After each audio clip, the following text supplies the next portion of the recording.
ನಮಸ್ಕಾರ ಆತ್ಮೀಯರೇ, media house ಕನ್ನಡಗೆ ಸ್ವಾಗತ. ಕುಲವಧು mister and Mrs Rangegowda Kendasampige ಆಸೆ ಸೀರಿಯಲ್ಗಳಲ್ಲಿ ನಟಿಸಿದ ನಟಿ ಅಮೃತ ರಾಮಮೂರ್ತಿ ಮನೆ ಮಾತಾಗಿದ್ದಾರೆ. ಸಹನಟ ರಘುರನ್ನ ಕೈ ಹಿಡಿದ ಅಮೃತಾಗೆ ಒಬ್ಬ ಹೆಣ್ಣು ಮಗಳಿದ್ದಾರೆ. ಮದುವೆ ಮಗು ಅಂತ ಫ್ಯಾಮಿಲಿ ಜೀವನದಲ್ಲಿ ಬ್ಯುಸಿಯಾಗಿದ್ದ ಆಕೆ ಸೆಲ್ಫ್ ಲವ್ ಅನ್ನೋದನ್ನ ಮರೆತು ಬಿಟ್ಟಿದ್ರಂತೆ. ಈಗ ಮತ್ತೆ ಕಂಬ್ಯಾಕ್ ಮಾಡಿದ್ದಾರೆ. ಸುದ್ದಿ ವಾಹಿನಿಗಳಲ್ಲಿ ನಿರೂಪಕಿಯಾಗಿ ವೃತ್ತಿ ಜೀವನ ಆರಂಭಿಸಿದ ಅಮೃತ ಬಳಿಕ ಕಿರುತೆರೆ ಸೀರಿಯಲ್ ಸೇರಿ ಕೆಲ ಸಿನಿಮಾಗಳಲ್ಲಿ ನಟಿಸಿದ್ರು. ಕುಲವಧು ಸೀರಿಯಲ್ ದೊಡ್ಡ ಬ್ರೇಕ್ ಕೊಟ್ಟಿತ್ತು. ಬಳಿಕ ಕಿರುತೆರೆಯಲ್ಲಿ ಬ್ಯುಸಿಯಾಗಿ ಬಿಟ್ರು. ತಾಯಿಯಾದ ಬಳಿಕ ನಾನು ಪ್ರೀತಿಸೋದನ್ನ ಮರೆತು ಬಿಟ್ಟಿದ್ದೆ.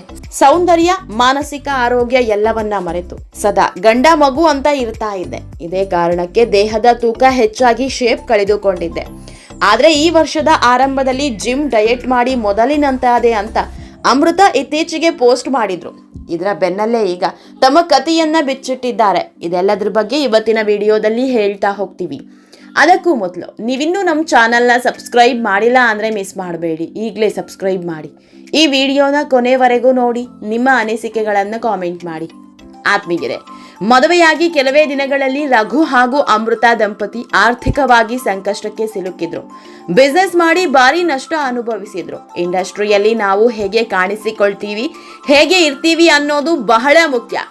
ಎಷ್ಟೋ ಹೆಣ್ಮಕ್ಳು ತಾಯ್ತನದಲ್ಲಿ ತಮ್ಮನ್ನು ತಾವು ಮರೆತು ಬಿಡ್ತಾರೆ. ಪೋಸ್ಟ್ ಮಾರ್ಟಮ್ ಡಿಪ್ರೆಷನ್ ಅನ್ನ ನಾನು ಅನುಭವಿಸಿದ್ದೀನಿ. ಕಳೆದ ವರ್ಷ ನಾನೊಂದು ಸೀರಿಯಲ್ ಮಾಡ್ತಾ ಇದ್ದೆ.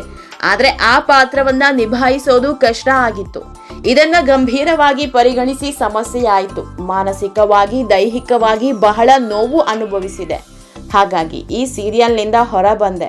ಪತಿ ರಘು ನನ್ನ ಸ್ನೇಹಿತನ ತರ ಬಹಳ ಬೆಂಬಲವಾಗಿ ನಿಲ್ತಾರೆ. ನನ್ನ ದೈಹಿಕ ಮಾನಸಿಕ ಆರೋಗ್ಯದ ಕಡೆ ಗಮನ ಕೊಡುವಂತೆ ರಘು ಎಷ್ಟೇ ಹೇಳಿದ್ರೂ ಕೇಳಲಿಲ್ಲ. ಹಾಗಾಗಿ ಎಡವಟ್ಟಾಗಿತ್ತು. ಬಳಿಕ 6 ತಿಂಗಳ ಕಾಲ ರಾತ್ರಿ ಸಿಹಿ ಪದಾರ್ಥಗಳನ್ನ ಮರೆತು ಬಿಟ್ಟಿದ್ದೆ.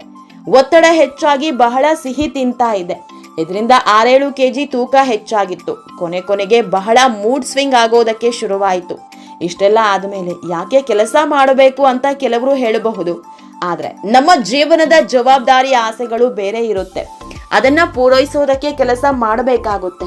ಕೊನೆಗೊಂದು ದಿನ ಜಿಮ್ಗೆ ಹೋಗ್ತೀನಿ ಅಂದೆ. ಅದಕ್ಕೆ ರಘು ಬೆಂಬಲ ಸೂಚಿಸಿದ್ರು.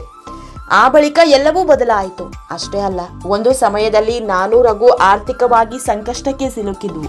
ಕೂಡಿಟ್ಟ ಹಣ ಎಲ್ಲ ಖಾಲಿಯಾಗಿತ್ತು. ಆದ್ರೆ ಅದು ಬರೀ ಹಣ. ಅದನ್ನ ಮತ್ತೆ ಸಂಪಾದಿಸಬಹುದು.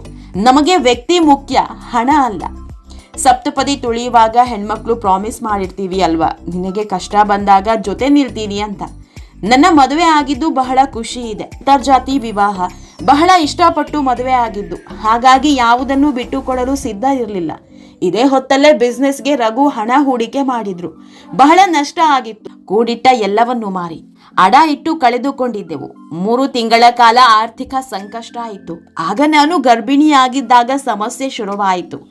ಆ ಸಮಯದಲ್ಲಿ ರಘು ಬಹಳ ಕಷ್ಟಪಟ್ರು, ನೋವು ತಿಂದ್ರು. ಆದ್ರೆ ಯಾವುದನ್ನು ಹೇಳ್ಕೊಳ್ಳಲೇ ಇಲ್ಲ. ಹಾಗಾಗಿ ಮಗಳು ಹುಟ್ಟಿದ 2 ತಿಂಗಳಿಗೆ ಮತ್ತೆ ಕೆಲಸ ಮಾಡಲು ಶುರು ಮಾಡಿದ್ವು. ಈಗ ಇಬ್ಬರೂ ಸೇರಿ ಬಹುತೇಕ ಸಾಲ ತೀರಿಸಿದ್ದೇವೆ. ಸೀರೆ ಬಿಸ್ನೆಸ್ ಕೂಡ ಮಾಡ್ತಿದೀವಿ ಅಂದಿದ್ದಾರೆ. ಇದಕ್ಕೆ ಹೇಳೋದು ಬಣ್ಣದ ಲೋಕ ಅನ್ನೋದು ಬರೀ ತಳುಕು ಬಳುಕು ಅಂತ. ಯಾಕಂದ್ರೆ ಬಣ್ಣದ ಲೋಕದಲ್ಲಿದ್ದವರು ನೋಡುಗರ ಮುಂದೆ ಮಿಂಚ್ತಾ ಇರ್ತಾರೆ. ಇವರೇನಪ್ಪ ಇಷ್ಟು ಹೈಫೈ ಆಗಿದ್ದಾರೆ ಅನ್ಸುತ್ತೆ.